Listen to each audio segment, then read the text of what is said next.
Hi guys! Mag-gardening kami ngayon.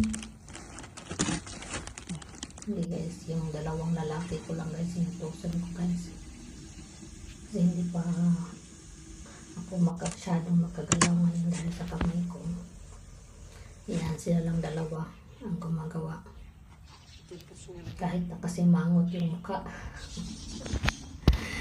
Kasi mangot kanina kasi ako nagsinunod sa kanila.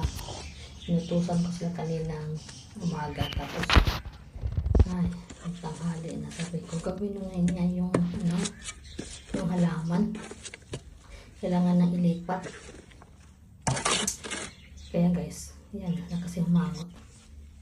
At least, ginawa pa rin. Yan siya, yung dalawa guys, bago namin binili yan sa Bunnings.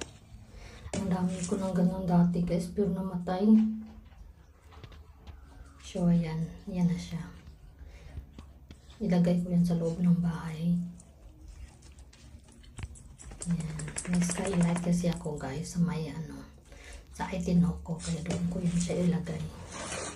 Tapos ito guys, yan siya, bago rin yan siya guys. Yan, ito, tagal na to guys, mga 5 years. Dalawa to, pero yung isa